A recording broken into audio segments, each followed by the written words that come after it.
Fala galera, beleza? Aqui é o Raidenx e bem-vindos a mais um vídeo do canal Aleatory Geeks. E no vídeo de hoje vamos dar continuidade à nossa série contando a história completa do mangá de Alita, Anjo de Combate, Gun Last Order. Esse vídeo é um compilado, onde reúno todos os 9 vídeos dos 6 capítulos que constituem o volume 2 desse mangá. Esse volume se passa logo após a provável morte de Jin Hoskoi, nos mostrando o que é esse ser Sashomodo, e a interação entre Gali e os Salemitas, nos mostrando um pouco também da situação atual da Sukatópole, após um ano desde a Guerra do Barjack, trazendo de volta personagens importantes do mangá anterior, além de nos mostrar como e onde será a jornada de Gali aqui no Last Order. Então, se você ainda não assistiu às partes anteriores, corre lá e depois volta para esse vídeo. O link da playlist vai estar nos cards e também aqui na descrição.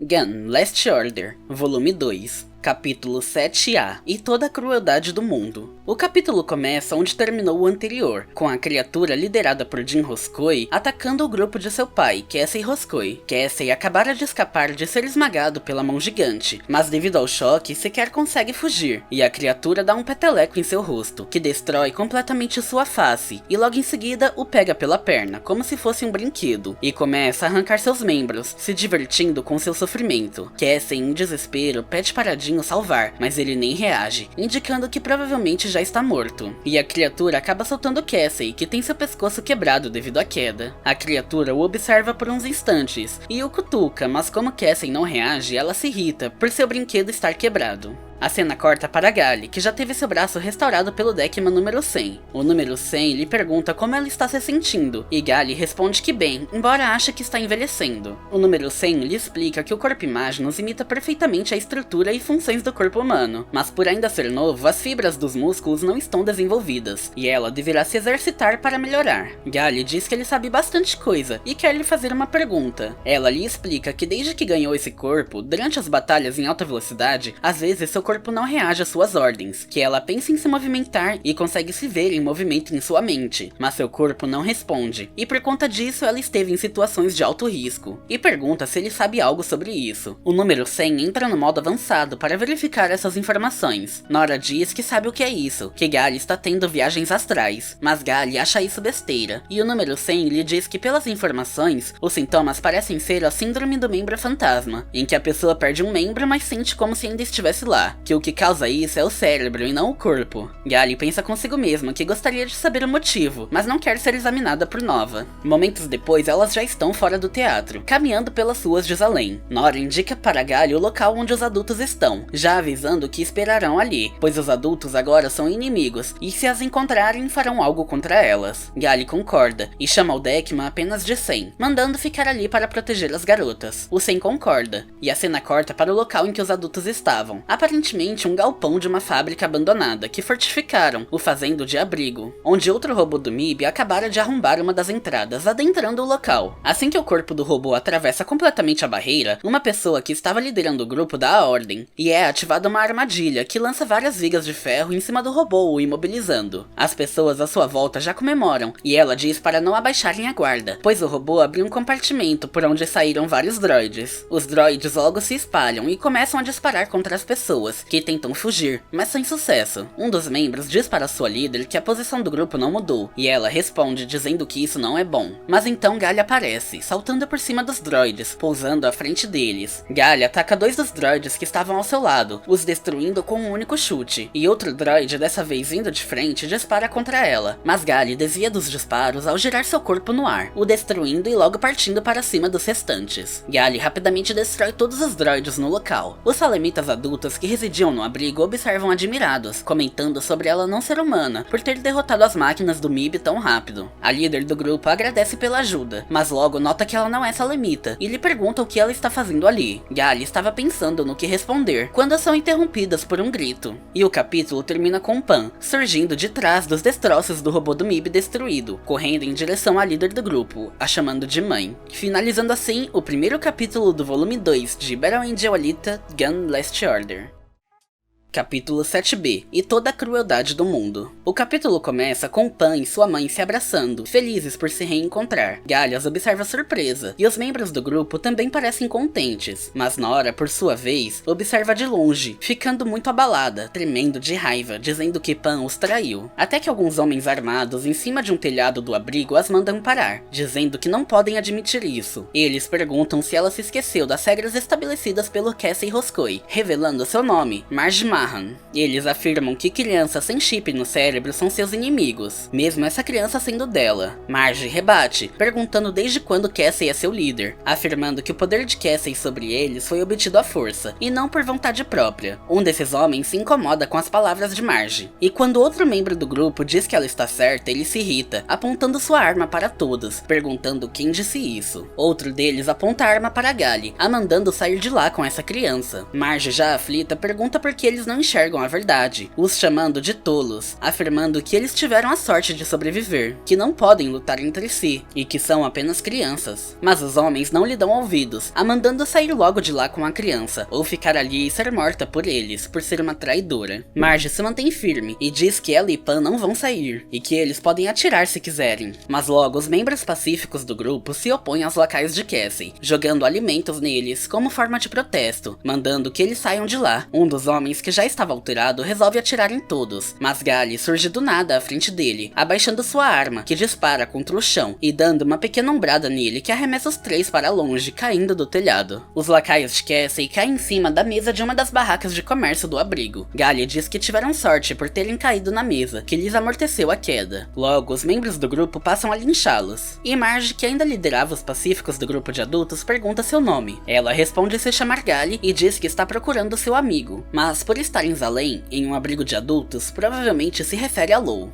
A cena corta para o local onde houve a batalha de Cassie e Jim Roscoe. Nova acabara de chegar lá, junto com as gêmeas e o que sobrou de Sestes. Eles observam Sashimodo andando pelo local, com algo em sua mão. Elf lhe pergunta o que é esse ser, e Nova responde que não se parece com uma máquina do MIB, indicando que não era uma máquina de Zalem desativada, mas sim algo novo. E logo, Nova nota que aquilo na mão de Sashimodo era na verdade o Roscoe. Zeolf pergunta se Nova o conhece, e Nova o apresenta como Jim Roscoe, que tinha um futuro muito promissor, que era o seu sucessor, e ordena que as gêmeas o peguem de volta. Elf e Zeolf logo iniciam seu ataque trama de fios, e liberam um tipo de teia de aranha de suas mãos, rodeando completamente o corpo de Sashimodo. As gêmeas tentam atraí-lo, usando-se de iscas para fazer ele se mover, atacando-as e se prendendo cada vez mais em suas teias, até Sashimodo ficar imobilizado, e as gêmeas comemoram, dizendo que foi fácil por ele ser grande. Sestes, já destruída, diz que não tem como Sashimodo escapar, que ele será despedaçado por sua própria força se tentar se mover, que foi o mesmo golpe que lhe arrancou o braço. Mas Sashimodo puxa os fios para si, cortando tudo que estava no alcance de sua direção, e diz o nome de Nova, o chamando de mestre, o que chama a atenção de Nova e das gêmeas, que não entendem de início. Sashimodo diz para Nova que não acha que quer viver nesse mundo horrível de novo, e pede para Nova deixá-lo morto. Nova logo percebe que Sashimodo é na verdade o Roscoe, e Sashimodo lhe responde que ele, quem está falando agora, é apenas uma cópia de Jim Roscoe, que a memória de Jim foi copiada para o cérebro de Sashimodo, que Jim achava que odiava esse mundo antes de morrer, e esperava descobrir a história dos humanos que criaram Zalem. Nova fica sério, encarando Sashimodo, e dizendo para Jim que o destino realmente existe, e as pessoas não podem escolher como nascem, resultando em condições diferentes para cada nascimento, que esse é o destino, e é natural o mundo ser tão cruel, que o começo da vida são reações químicas, que a existência humana não passa de uma sombra das informações da memória, a alma não existe, e o espírito é só um montante de terminações nervosas. E completa, dizendo que mesmo que ele tenha que viver sozinho no mundo cruel, sem esperanças, lhe ordena com toda a sua vontade que ele viva, dizendo que ele ainda é jovem, e nada faz além de lutar contra o karma imposto ao mundo, que ele pode existir para o bem ou para o mal, que ele tem que achar seu próprio caminho, e se ele ainda estiver vivo, seu talento será desperdiçado, não alcançando nada. Sashimodo então se levanta em fúria, gerando uma força-onda de energia em sua mão, que cria uma onda gravitacional que arrasta tudo para o seu centro. As gêmeas são arrastadas também, e comentam sobre ele ter conseguido quebrar os seus fios com facilidade. Elas conseguem se segurar em uma das plataformas as do local e se perguntam sobre a fumaça branca saindo da mão dele, percebendo que tudo é carbonizado ao tocá-la. Nova lhe explica que essa fumaça é na verdade espinhos nanomodeladores, que penetram os átomos de matéria, destruindo quaisquer ligações moleculares, que é como uma ideia que ele teve no passado, que não há nada que essa fumaça não possa destruir. Nova diz que chamarão essa arma de Molion Omigray, e que esse ser Sashomodo deve ter sido feito na fábrica do MIB, baseado nas células Imaginus. E Nova se pergunta como Roscoe fez esse monstro tão grande em tão pouco tempo, sem conseguir acreditar que um adolescente de 17 anos criou essa coisa, dizendo que Roscoe tem um talento incrível. As gêmeas arrastam Nova para fora do local, junto com os restos de Seshes, e o capítulo termina com Nova gritando pelo nome de Roscoe, querendo-o salvar, o considerando seu discípulo, enquanto Sashomodo se levanta em fúria, destruindo tudo ao seu redor. Finalizando assim a segunda parte do primeiro capítulo do volume 2 de Battle Angel Alita Gun Last Order.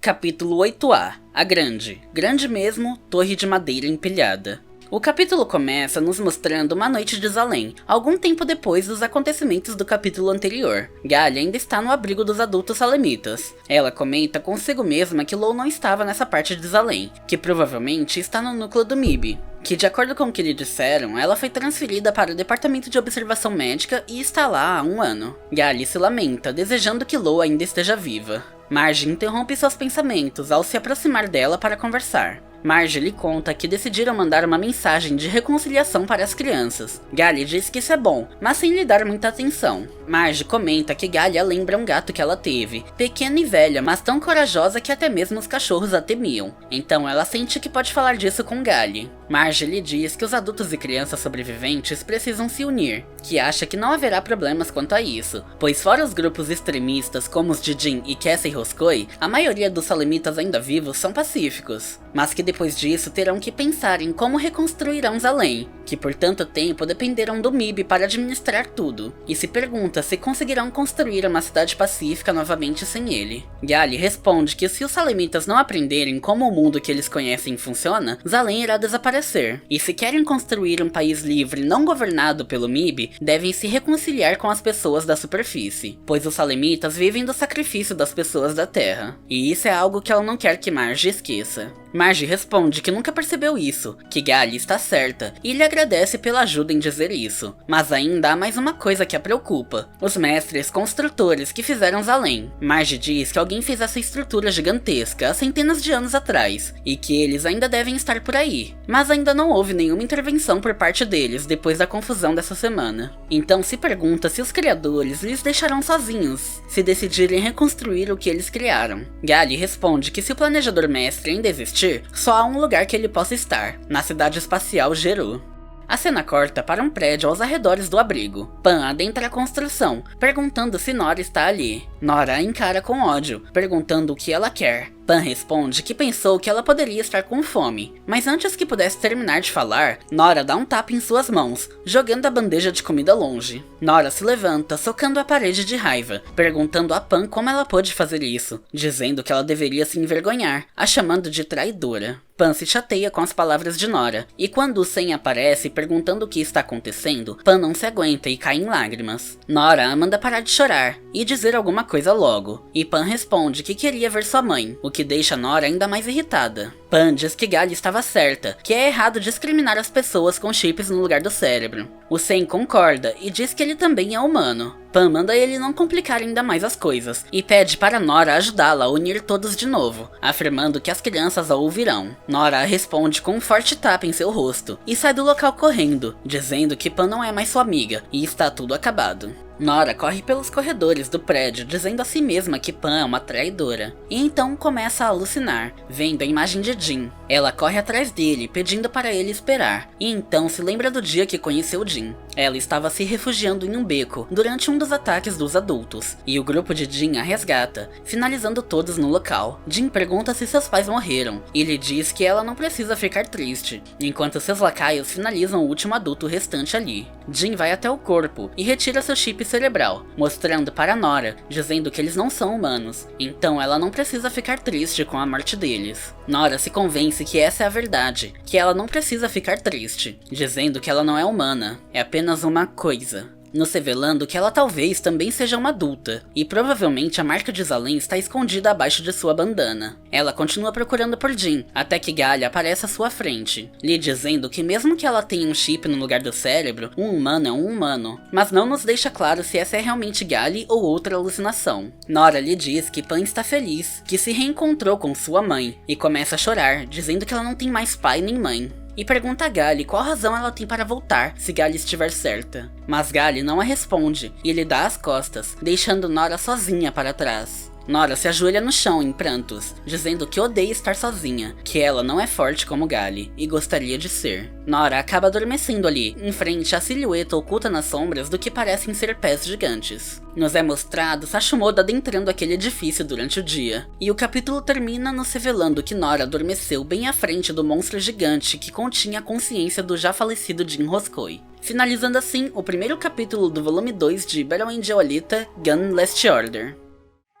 Capítulo 8b. A Grande. Grande mesmo, torre de madeira empilhada. O capítulo começa nos mostrando o ponto de vista de Jin, através da perspectiva de Sashomodo. Ele comenta que ver o mundo através desses olhos é muito diferente. Ele observa os muros e pilares, que antes pareciam enormes, mas agora não são nada. Ele percebe que essas estruturas mostram como era o coração das pessoas que viviam ali. Ele relembra sua infância, que ele se dedicava em criar torres de blocos bem altas, apenas para depois as destruir. Todo um tempo gasto apenas por um momento de liberdade e prazer, mas que ele sentia mais prazer em destruir as torres de outras crianças. Logo ele percebe que à sua volta estão estruturas de blocos feitas por outros, sentindo o desejo de destruir tudo apenas por brincadeira, até que ele percebe algo se movendo em seu pé. Se trata de um robô do MIB lhe atacando, mas sem surtir efeito. Sashomodo o vê como um brinquedo. Nos é mostrado que ele pegou Nora, que ainda estava adormecida, e está a carregando por ali, ao lado de seu corpo original de carne e osso. Nora acorda com o barulho dos ataques do robô do MIB e fica aterrorizada ao ver o corpo de Jin já sem vida, bem à sua frente. Sashomodo então pega o robô do MIB que o atacava, o arrastando na parede e no chão como se fosse apenas um carrinho de brinquedo. Sashomodo ri com sua brincadeira, deixando Nora desesperada, e num descuido de Sashomodo, Nora salta de sua mão, se agarrando a um pano próximo das paredes da estrutura, o rasgando enquanto despenca da superfície. Sashomodo nota ela se segurando no pano com dificuldades, e coloca o corpo humano de Jin ao seu lado, lhe assustando. Sashomodo pede para ela brincar com ele, usando o corpo de Jin como um boneco. Nora salta entre os panos até chegar a uma superfície de uma das plataformas do edifício, e Sashomodo a persegue, a chamando por seu nome, pedindo para ela não ir embora. Nora foge preocupada por esse monstro saber seu nome, enquanto Sashomodo destrói as paredes atrás dela, a pedindo para não deixá-lo sozinho. Logo depois, Nora alcança o local que estava antes, quando Pan foi lhe alimentar. Ela grita para Pan e o Sen, e assim que a avistam, Sashomodo surge por trás dela, destruindo tudo, a arremessando para cima em um pedaço do chão que é quebrado. Sashomodo então para, olhando para Pan. Pan e Sen falam para Nora correr, mas ela já está na ponta de um abismo do prédio. Pan lhe estende a mão na tentativa de salvá-la, mas Nora responde que elas já não são mais amigas. Então Pan concorda, chorando, dizendo para ela ir. Sashomodo fica parado, observando qual será o resultado, mostrando o corpo humano de Jin, dizendo que ele já está morto. Mas ela não precisa ficar triste, pois ao desistir da vida, o mundo se torna um parque de diversões, e isso é divertido. Nora se foca na forma em que Sashomodo fala, se negando a acreditar que é o Jin. Nos é mostrado lembranças dela com Jin de uma semana atrás, em que Jin lhe contava sobre seu plano, e ele estava enviando dados para a fábrica automática na central do MIB, para criar um monstro, que quando ele terminar poderá finalizar todos os adultos. Nora diz que a criação de um monstro é assustador, e Jin ri, dizendo que pensa em copiar sua memória para o cérebro desse monstro, mas que seria bom colocar uma cópia da memória dela também, pois daria uma personalidade gentil e caridosa a esse monstro, nos mostrando que Sashomodo é na verdade uma junção da persona de Jin e Nora em um único ser. Nora olha para Sashomodo, perguntando se ele é o Jin, enquanto Pan e Sen tentam alcançá-la. Sashomodo lhe diz que ele não é mais humano, que Jin perdeu a esperança e morreu, mas diz a Nora que se ela morrer toda a dor acabará, o que deixa Nora em choque. Nora cogita se salvar, dizendo a si mesmo que se ela alcançar soltar a mão de Pan, deverá admitir a si mesma que ela é humana, mesmo seu cérebro sendo um chip, nos revelando que ela realmente é uma adulta fingindo ser de menor. Ela pensa sobre ter que enfrentar seus pecados e fraquezas por todos os dias de sua vida, e se nega a aceitar isso, afirmando que ela odeia tudo na vida, mas que há um jeito de mudar tudo isso, se finalizando. Ela sorri, chamando pelo nome de Jin, e pega a mão de Pan, que a puxa para cima junto com o Sen. Sashimodo observa aquilo sem reagir, e Pan a abraça chorando, feliz por ter salvo sua amiga. Nora a abraça de volta, dizendo para Jin que irá viver, mesmo que isso a torne infeliz, e por isso ela não é uma pessoa forte. Nora lhe dá adeus, dizendo que realmente gostou dele, e Sashimodo responde que percebe que ela nunca esteve desesperada de verdade, apenas estava mascarando seu próprio narcisismo, e irá lhe mostrar o que é o desespero. E quando estava prestes a esmagá-las com sua mão, uma viga de ferro lhe atinge, passando por cima da cabeça das garotas e Sen, atingindo seu rosto, o derrubando no chão, com a pessoa dizendo sobre ele querer tanto brincar. E o capítulo termina nos revelando ser Gali quem o atingiu, dizendo que irá brincar com ele. Finalizando assim a segunda parte do primeiro capítulo do volume 2 de Battle Angel Alita Gun Last Order.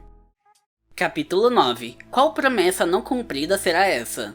O capítulo começa onde terminou o anterior. Gali caminha até as garotas, retirando o chalé que cobria seu corpo mecânico. Gali joga a roupa para o Sen segurar. Ela vai até Nora e toca seu ombro sem dizer nada, a encarando com uma expressão de aceitação, como forma de dizer para Nora que está tudo bem, o que a reconforta. Gali então desce o penhasco em direção a Sashimodo. Pan diz para procurarem um abrigo, mas Nora se recusa, pois Gali e Jin irão lutar, a fazendo-se sentir miserável querendo fugir. Mas ela precisa saber como isso acabará. Ela se sente na necessidade de saber isso. Pan e Sen ficam comovidas com suas palavras, até que Gali finalmente alcança Sashimodo, saltando por cima dele tentando chamar sua atenção. Ao longe, as gêmeas se aproximam carregando Nova e Sashes nos braços. Elas observam o início da batalha entre os dois, e Sashes, ainda irritada, comenta que se ela ainda tivesse com seu canhão solenoide, derrotaria esse monstro facilmente, e Nova responde que Gali é a única que pode derrotá-lo agora. As gêmeas comentam que Sashimodo está apenas brincando com Gali, que não irá usar a fumaça Molho Omigray contra ela. E essa é a chance dela vencê-lo. Sashes comenta que viu os registros de quando Gali derrotou Den, que Den tinha mais velocidade, habilidade e espírito de luta que Sashimodo. E mesmo Gali não possuindo nenhuma arma de longo alcance dessa vez, não há possibilidades de derrota.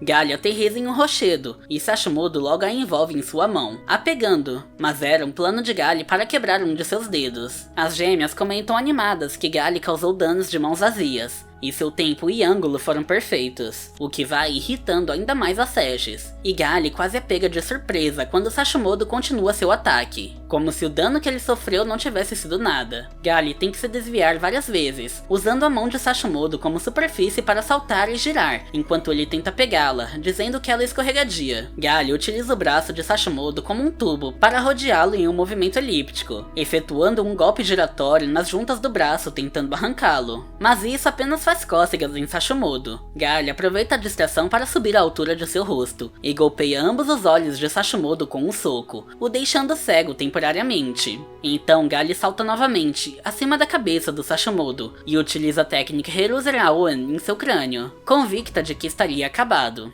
Mas Gali fica espantada ao perceber que sua técnica apenas o deixou desorientado. Sashimodo ri como num estado de embriaguez, o que assusta as Tandes, que comentam sobre Gali apenas ter arranhado o corpo de Sashes com Hiruzen Aoan e foi o suficiente para o destruir. E mesmo o golpe acertando Sashimodo em cheio com as duas mãos não surtiu efeito. E se perguntam do que o corpo dele é feito. Nova responde que não deveriam esperar que o corpo de Sashimodo fosse como os da Sucatópole, que o nanomaterial usado para fazê-lo é uma cópia do dele, mas que não chega nem perto de suas células Imaginus. E completa que a resistência dele é muito maior do que a do aço comum. E Gali não irá vencê-lo se não usar as técnicas nativas do corpo Imaginus. Sashimodo acaba pegando Gali no ar, enquanto saltava por cima dele. Elf diz que isso não é bom, mas Sashes discorda, dizendo que deve ser parte de um plano, quando como Gali a deixou amputar seu braço. Então Sashimodo arremessa Gali para frente, como uma bola de beisebol.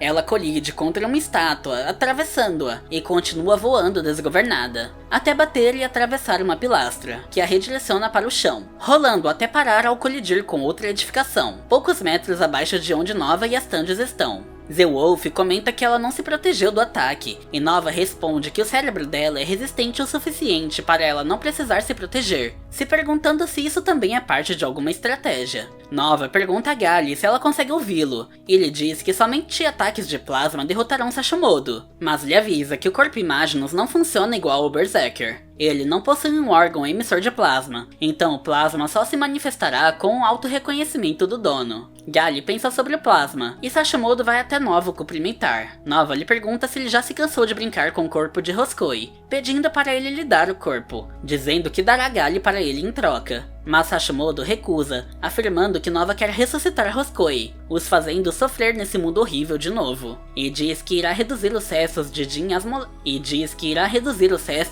a moléculas, para que Nova não consiga obtê-lo. Sashomodo começa a desintegrar o corpo de Roscoe, e Nova fica abalado, dizendo que a mente de Roscoe ainda está impressa em seu chip cerebral, e que assim, Sashomodo lhe obriga a abandonar sua posição de simples observador nessa questão. Que o modo que ele age é devido ao seu desejo. Então Nova ordena que Gali lhe traga o chip cerebral que está com Sashomodo. E Gali lhe diz para não ser egoísta, que essa luta é entre ela e Sashomodo, e não aceitará suas ordens. Nova diz para ela fazer como quiser, mas lhe avisa sobre a substância que se parece com fumaça que Sashomodo libera das mãos, mandando ela ter cuidado. Então as gêmeas tiram Nova e Seshes dali, deixando Gali e Sashomodo a sós. Gali pensa em usar a técnica do plasma, mas logo se recusa, dizendo que não pode usá-la. Sashomodo lhe desfere um golpe que a arremessa longe, enquanto Gali consegue apenas pensar sobre a última vez que usou ataques de plasma, na sua batalha contra Macaco. Já faz muito tempo, e embora agora ela tenha muito mais habilidades do que antes, ela não consegue atingir aquela pureza novamente, se tornando como uma lâmina. Gali atinge uma parede e cai no chão sem reação, pensando sobre ela tentar ser como sua lâmina Damasco quando estava na Terra.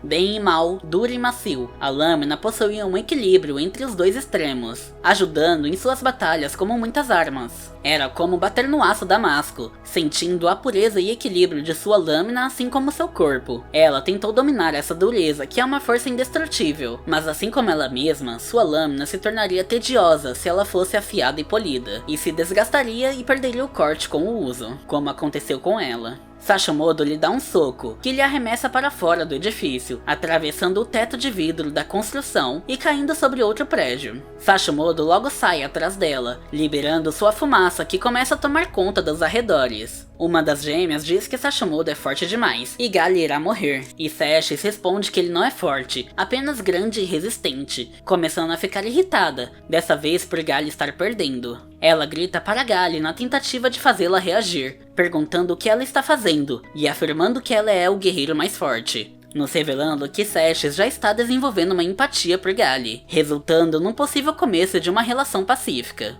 Gali caída, já sem vontade de lutar, reflete sobre as palavras de Seshes, e passa a ter lembranças de sua amiga Erika no passado, como Yoko, em que Erika a mandava se levantar, e Yoko chorava, dizendo que não quer mais lutar. Erika a chama de criança, e diz que elas prometeram que seriam guerreiras como a Gerda, e que ela não sobreviverá se não aprender a lutar, lhe perguntando por que ela não luta então. Yoko responde que apenas não quer, e Erika lhe diz que se ela não quiser morrer, terá apenas duas opções: parar de lutar e se tornar escrava, ou continuar lutando e se tornar o guerreiro mais forte. Apenas dois caminhos, escravo ou guerreiro mais forte. Ela lhe pergunta se não quer ser escrava, e Yoko confirma, perguntando se é verdade que o guerreiro mais forte não precisa lutar. Erika responde que ouviu dizer que, se você é o mais forte, a luta já está ganha antes mesmo de começar. Embora ela não consiga entender isso, mas como foi seu mestre quem lhe disse, deve ser verdade. Então Yoko se levanta animada novamente, dizendo que se tornará o guerreiro mais forte e não precisará mais lutar. Gali sorri ao se lembrar disso, dizendo a si mesma que ela ainda está longe de se tornar o guerreiro mais forte, e sua guerra interminável é a prova disso. Sashomodo dá um soco em Gali, a enterrando no chão, enquanto Gali reflete que ela luta porque ela está viva, e se pergunta por que ela está viva, e por que ela está em risco o tempo todo,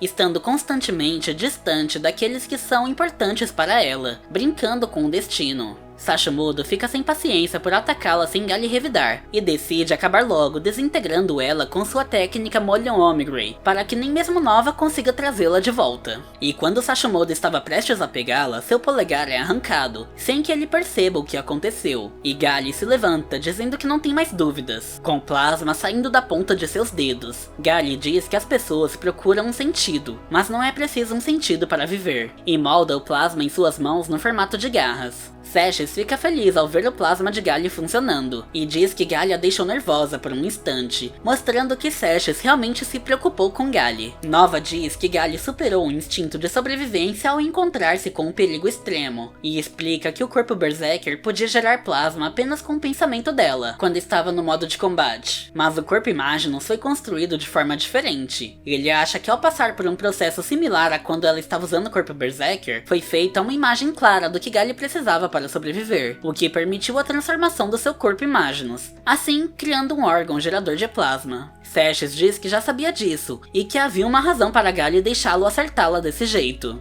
Sashimodo ri animado ao ver a luz gerada pelo plasma iluminando o ambiente. Ele diz que essa é a chama do coração de Gali, e isso é lindo. Sashimodo decide usar sua fumaça Molyon Omigray contra Gali finalmente, por ela estar usando poderes, não somente o corpo, e Gali recebe o ataque de frente, o confrontando com suas garras de plasma, que começa a se fundir com a fumaça aniquiladora de Sashimodo, gerando uma reação energética parecida com uma explosão contida em um único ponto. Sashimodo só percebe que algo estava acontecendo quando seu Molyon Omigray passa a voltar para si, o envolvendo em seu próprio ataque. Nova explica que o Molyon Omigray é fraco contra o calor, que é como colocar uma pena no fogo. Em segundos as moléculas se tornam plasma, mas Sashimodo consegue conter o ataque antes que sofresse dano, pois a reação dos dois poderes colidindo gerou um forte campo magnético ao redor dele, e de acordo com Nova, Sashimodo tem o poder de manipular os campos magnéticos. Sashimodo cria um campo de força eletromagnético em torno da explosão estática que foi gerada, impedindo de ser atingido, enquanto Gali tenta forçar para a frente com mais plasma para quebrar a barreira do campo de força eletromagnético de Sashimodo. Ele ri, se divertindo com essa disputa de poder, mas Nova percebe a situação ruim em que eles se encontram.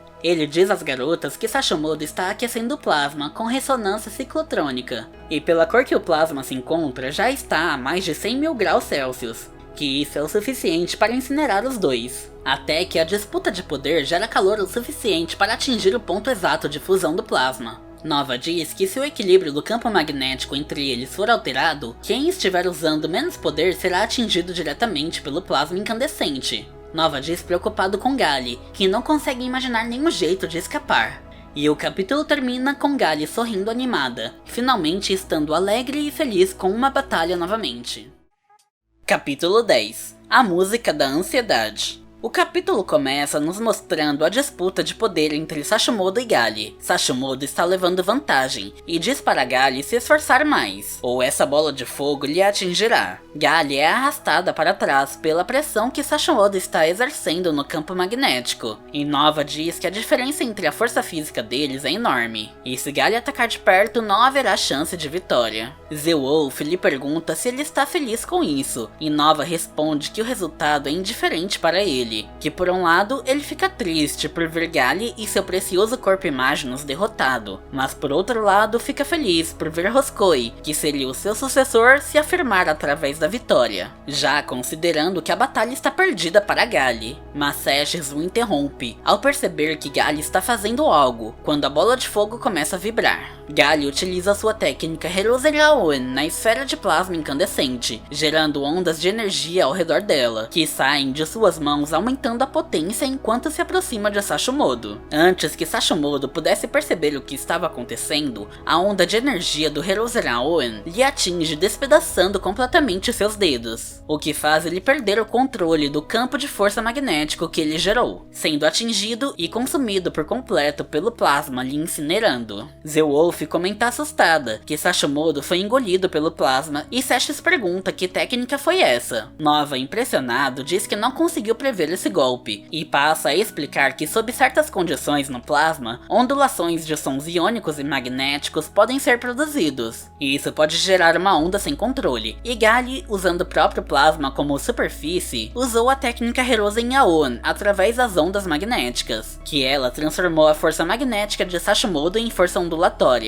usando contra ele. Nova, impressionado, batiza essa técnica de Plasma Soliton. Seshes diz que Gali é a pessoa que devem temer agora, que ela tem certeza que Gali não sabe nada sobre as propriedades do plasma, mas acha que Gali agora sabe controlar seus poderes através de suas experiências anteriores com o plasma. Ela diz que não sabe o quanto das ações de Gali são planejadas ou apenas intuição, e isso é o que a faz uma guerreira tão perigosa. Gali salta para cima, extasiada e louca com a adrenalina da batalha, e passa a atacar o rosto de Sashomodo ferozmente com suas garras de plasma, como se fosse um animal selvagem retalhando completamente sua presa. Então Sashomodo ressurge, saindo de dentro de seu próprio corpo, com um corpo um pouco menor, e não mais em chamas, como se tivesse apenas trocado de pele, e pega Gali com as mãos, aprendendo. Mas Gali, com apenas um movimento, destrói todos os dedos de Sashomodo e arranca suas mãos, e ataca o peito de Sashomodo com suas garras a fim de abri-lo. Observando o acesso de loucura e raiva de Gali, as gêmeas se assustam, dizendo que ela parece uma besta selvagem, e achavam que ela era uma lutadora técnica. Seshes diz que técnica não é o que importa ali, só é preciso atacar o inimigo até ele morrer. Seshes reflete assustada, dizendo que esse espírito de luta bestial é a base, a essência da resistência de Gali.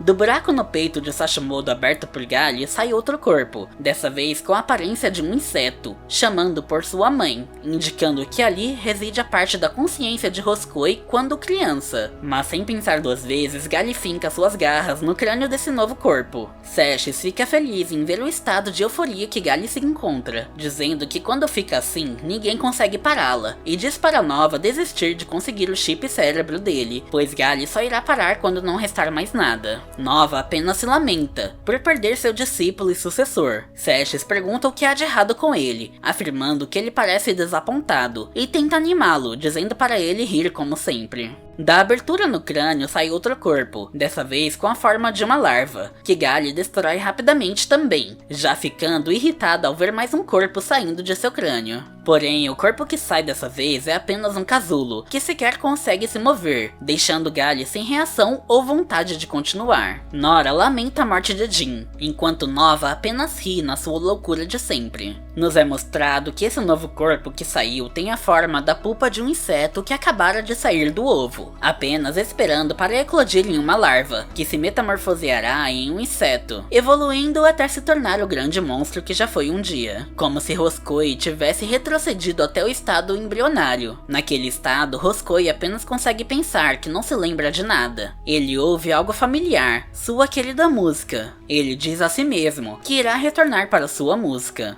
Se passaram uma semana, Gali está andando pela cidade onde era o abrigo de crianças de Roscoe, dessa vez com adultos e crianças reunidos pacificamente. Marge pergunta para Gali se seu corpo já está recuperado, e Gali responde que sim, e lhe pergunta se ela tem certeza que está bem. Nos é mostrado que foi construído um monumento no centro do abrigo, com o corpo embrional de Sashomodo cristalizado em um tipo de resina. Gali observa o monumento e comenta que Sashomodo não está morto, e um dia despertará, começando essa violência sem sentido novamente. Marge diz que não tem problema, que eles já discutiram isso e já se decidiram. E Nora completa, dizendo que esse é o memorial da estátua de reconciliação, que é um símbolo para que nunca se esqueçam de seus pecados e ignorância, que nunca se esquecerão do que aconteceu naquelas 2 semanas. Nora diz isso comovida, já sem a bandana que cobria sua testa, nos revelando que ela não é uma adulta, ou pelo menos não passou pelo ritual de iniciação de Zalem, que troca os cérebros por chips, pois ela não tem a marca de Zalem na testa. Provavelmente ela estava se colocando no lugar das pessoas, quando disse que ela era uma coisa, que ela tem um chip no cérebro. A dualidade de Nora a fez se colocar em uma posição igual à dos adultos, por mesmo acreditando cegamente nas convicções de Roscoe, Roscoe, no fundo ela sabia que, sendo o cérebro orgânico ou mecânico, ela era igual aos adultos que ela odiava e queria exterminar. Nora diz que Jin é um exemplo para eles, que diferente deles, Jin estava insatisfeito com a vida e lutou contra o destino. Nora olha para o horizonte, reflexiva, e diz que nunca se esquecerá de Jin Roscoe. Pan e Marge a observam pensativas, e Nora agradece a Gali, dizendo que graças a ela estão seguros de novo. Gali responde que não foi nada, e encara o corpo de Sashimoto dentro do monumento, dizendo que suas vidas são um mistério. Nora, Pan, Marge e Sen observam surpresos, e Gali completa olhando para o horizonte, dizendo que todos carregam esse mistério no coração, desde o momento que nascem. Que nem todos percebem isso, outros descobrem e se perdem, terminando suas vidas amargurados, carregando esse mistério sem solução. E o capítulo termina com Gali reflexiva, observando o que restou de Sashimoto,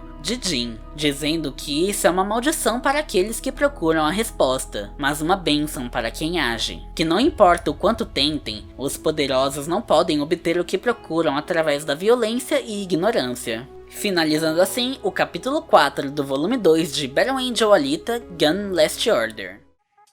Capítulo 11 Além de Tudo.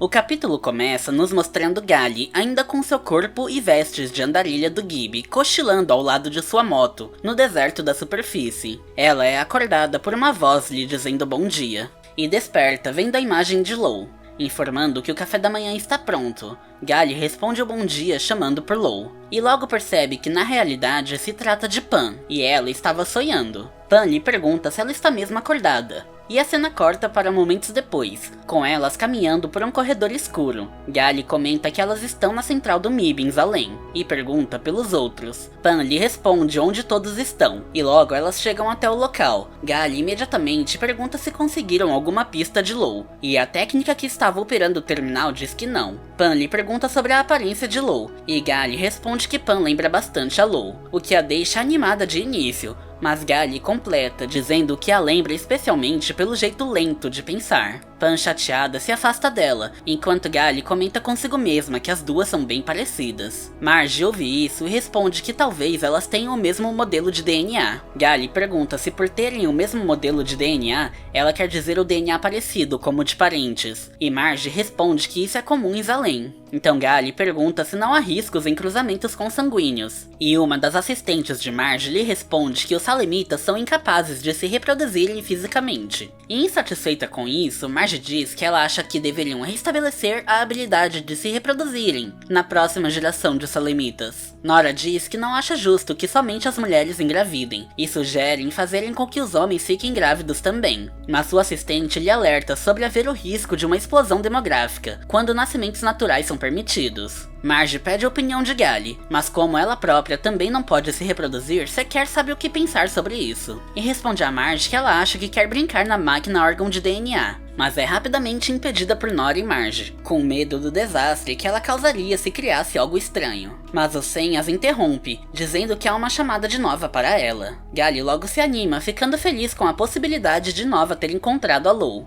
E a cena corta para a central de descarga de lixo do MIB. Gali caminha pelos corredores inundados de dejetos, reclamando do quanto o lugar é sujo. E logo avista as gêmeas, que a chamam animadas, como se fossem amigas. Gali vai até elas, dizendo para não falarem com ela desse jeito. As gêmeas lhe informam alegres que o corpo de Seshes foi consertado, e ao longe Gali escuta a voz de Seshes irritada, dizendo que não está consertado. Gali já entra em alerta, imaginando que Seshes lhe atacaria novamente. Então as gêmeas apontam para baixo rindo. E quando Gali olha, se depara com Seshes no corpo de uma pequena boneca com sua aparência, assim como a que Russell fez para Gali poder interagir com Lou. Gali se vira de costas, disfarçando o riso para não irritar ainda mais a Tandy. E logo pergunta às gêmeas como elas encontraram uma interface interativa como a dela. E elas respondem que a encontraram no lixo, e colocaram o cérebro chip de Seshes dentro. Gali, achando a situação engraçada, diz a Seshes que ela treinava para lutar contra inimigos gigantes usando uma interface interativa como a dela, a recomendando fazer o mesmo para adquirir a experiência. Seshes leva isso a sério, e vê Gali como um inimigo gigante. Ela tenta atacá-la, sem sucesso, devido a esse corpo da interface interativa ter a cabeça cabeça muito grande. E Gali apenas debocha dela, enquanto pergunta às gêmeas onde a Lou está. Nos é mostrado a imagem de Lou, aparentemente já sem vida, em meio ao que parece ser outros corpos.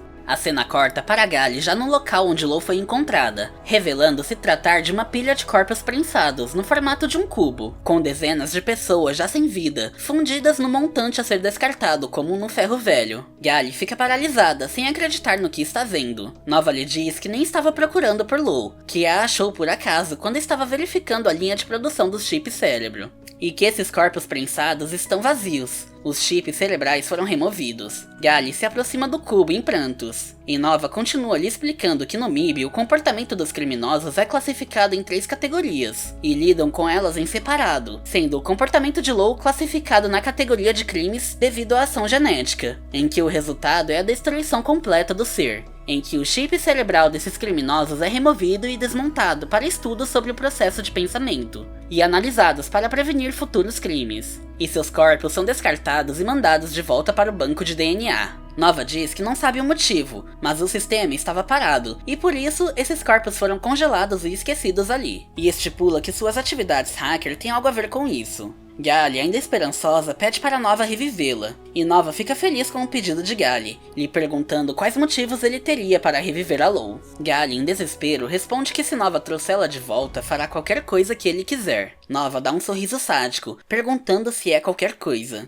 e ordena que Gali mate todos os salemitas sobreviventes, causando um choque inicial em Gali. Ela fecha os olhos hesitando, mas logo os abre já decidida, e pergunta a Nova se ela fizer isso ele irá ajudar a Lou. As gêmeas ficam espantadas, mas animadas, ao ver que Gali realmente matará a todos. Seshes também se diverte ao ver como a personalidade de Gali muda para conseguir o que quer. Nova sorri, vendo como foi fácil manipulá-la conseguindo o que queria, mas logo cai em gargalhadas, dizendo que está apenas brincando, que devia deixá-la fazer isso só por diversão, mas não quer limitar a mente livre dela a seus estudos. E ele conta que o chip cérebro de Lou está perdido, então é impossível revivê-la. Gali fica inconformada, perguntando como pode ser impossível se o corpo dela está ali. Ela chora, dizendo que não pode ser completamente impossível, sem nem se importar com o massacre que ela estava prestes a fazer, sacrificando milhares de inocentes para salvar apenas uma única pessoa já sem vida. Nova a observa incomodado. Ele diz que ela não está lhe ouvindo, e pergunta se Gali quer que ele crie um clone da Lou.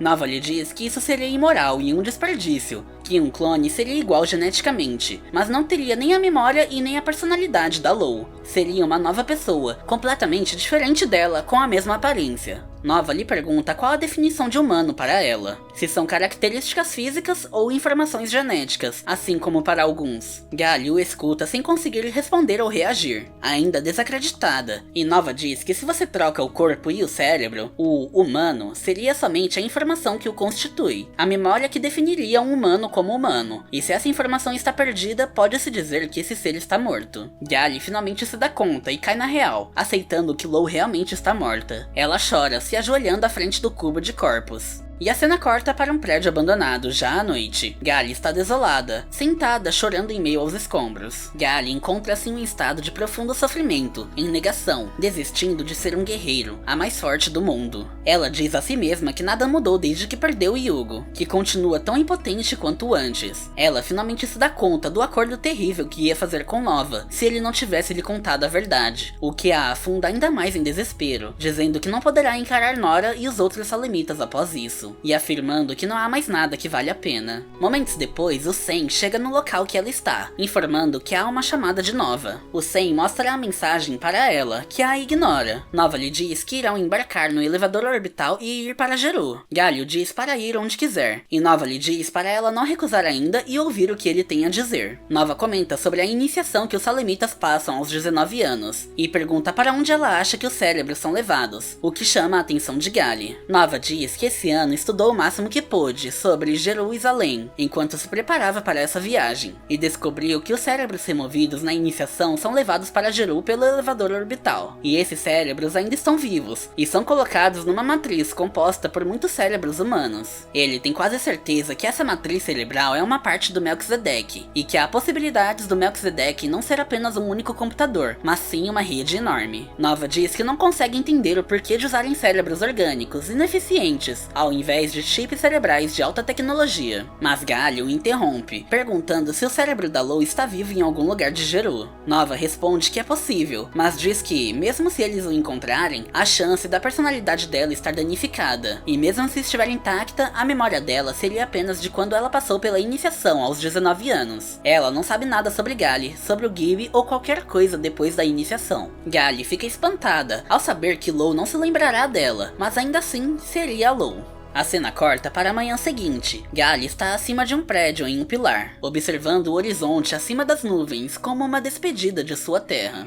Gali faz um avião de papel, enquanto pede desculpas para Fogia, dizendo que ficará longe por mais um tempo, e diz a Caos que Zalem logo precisará dele também. Ela pede para Caos cuidar bem dos Salemitas, e diz que ela irá, jogando o avião de papel para além das barreiras de Zalem. E o capítulo termina com um avião de papel voando para o horizonte, em direção a Sucatópole, carregando a mensagem de Gali para Caos, dizendo que irá para o espaço. Finalizando assim o capítulo 5 do volume 2 de Battle Angel Alita Gun Last Order.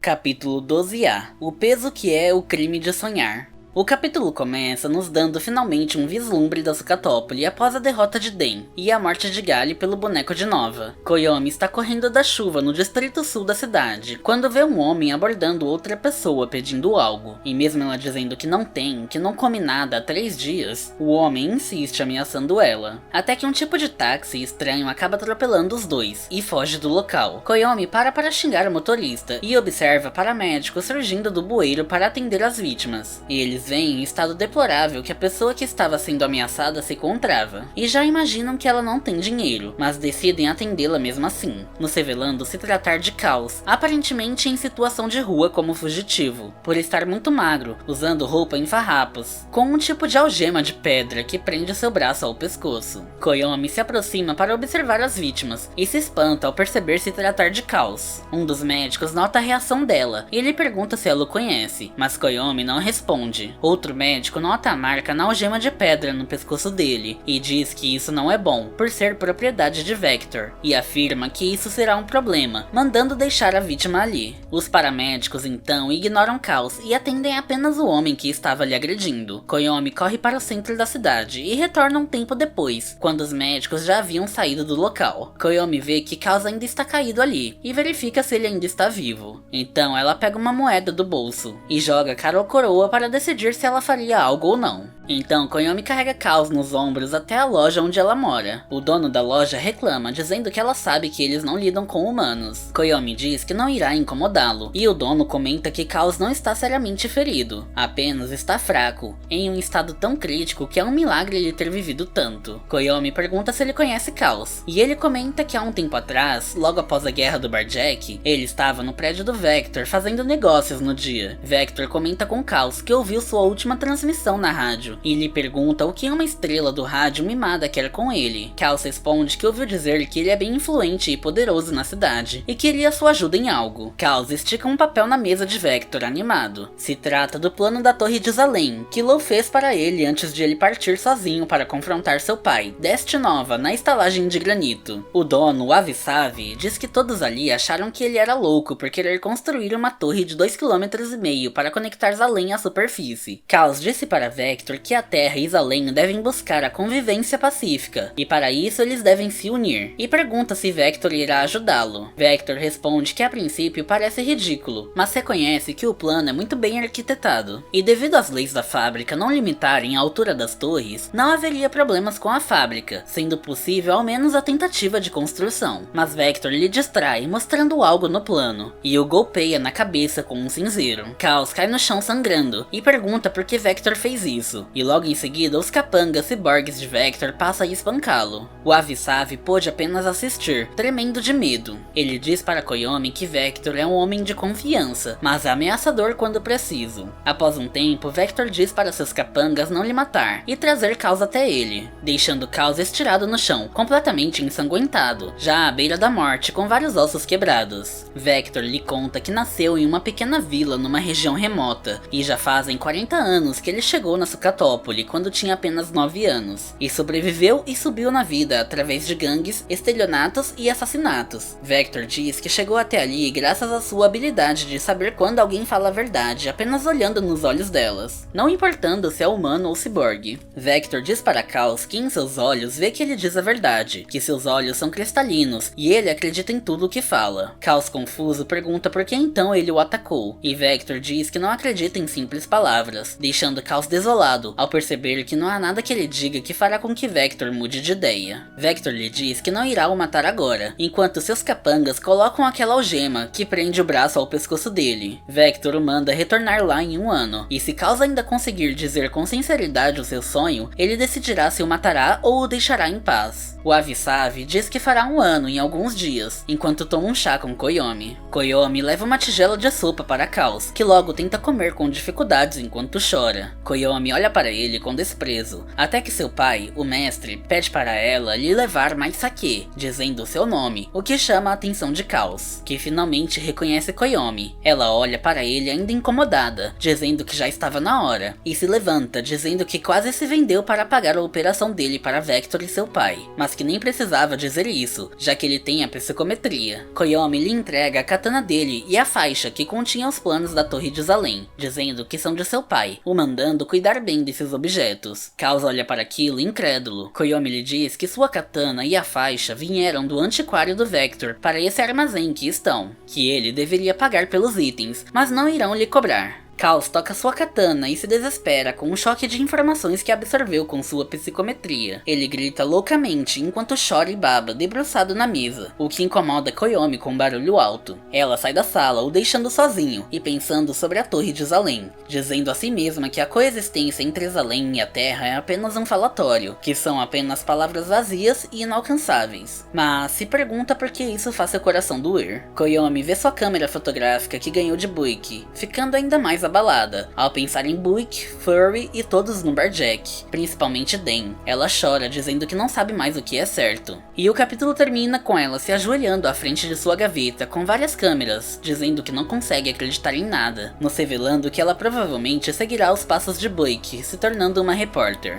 Finalizando assim a parte A do capítulo 6 do volume 2 de Battle Angel Alita Gun Last Order.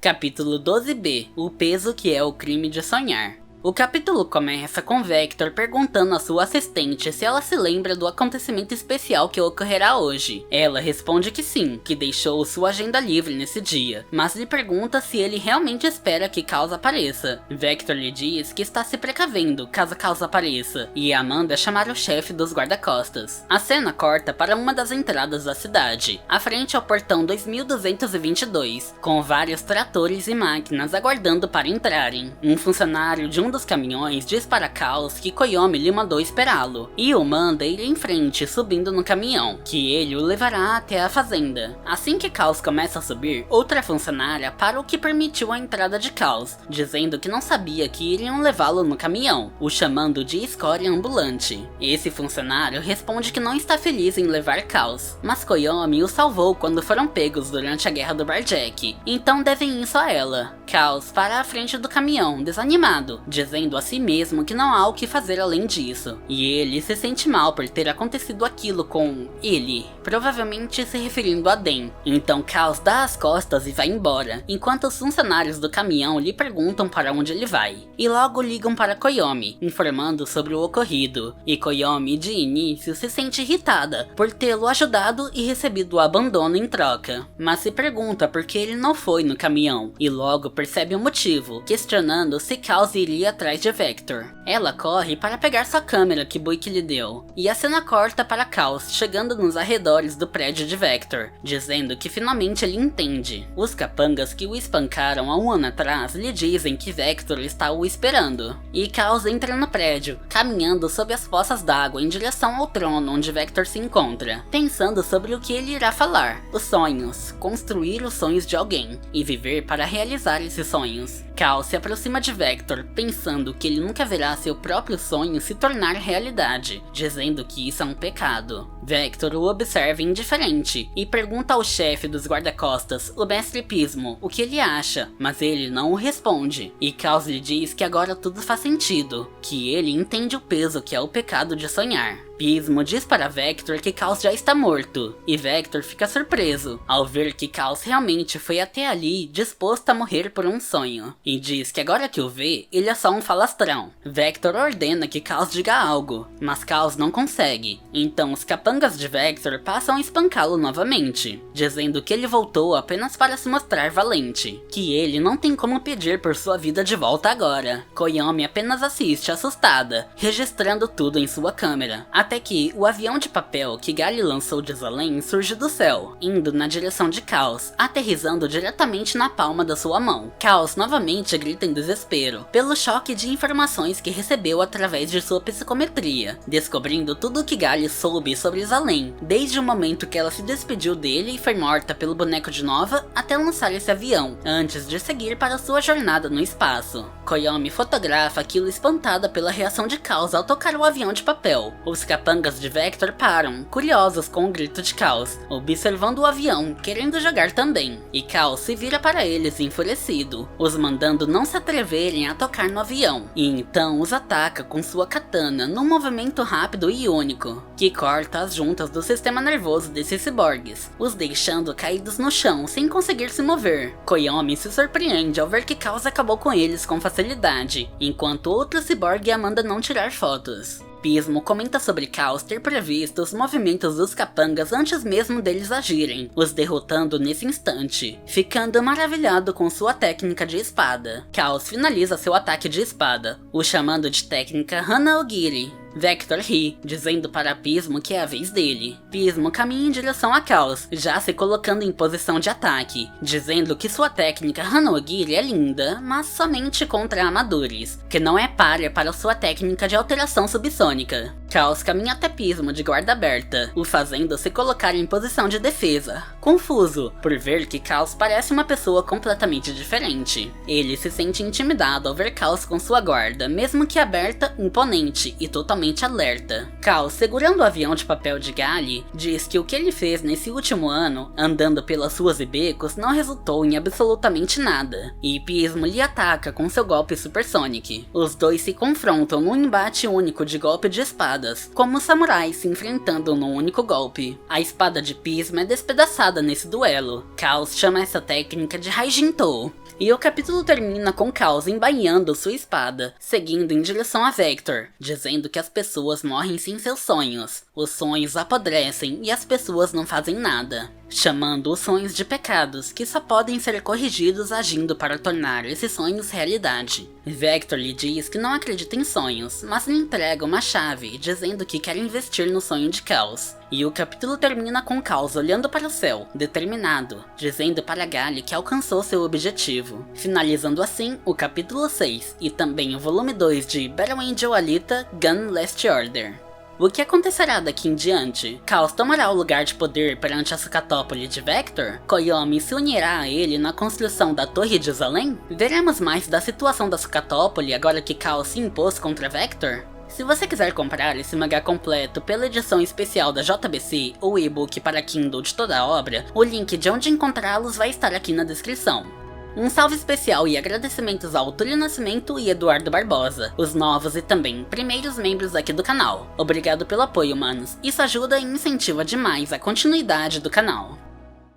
E esse foi o vídeo de hoje, espero que vocês tenham gostado. Não esqueçam de deixar um like e comentar aqui embaixo o que vocês acharam dessa história. Já conheciam? Curtiram? Já conseguem imaginar como se desenvolverá essa obra agora que Gali irá em uma jornada no espaço junto com Nova e as Tandes? Gostaram mais da Gali no mangá ou da Alita no filme? Nos digam aí o que acharam. E se gostou e não está no canal, se inscreve aí. Esse mangá tem mais de 100 capítulos, além do Gun Mars Chronicle e Gun Gaiden, que contam histórias paralelas e continuações do universo de Alita, então tem muito conteúdo para mostrar, por isso contamos com seu feedback. E isso é tudo, pessoal, eu vou ficando por aqui, valeu, falou e até o próximo vídeo.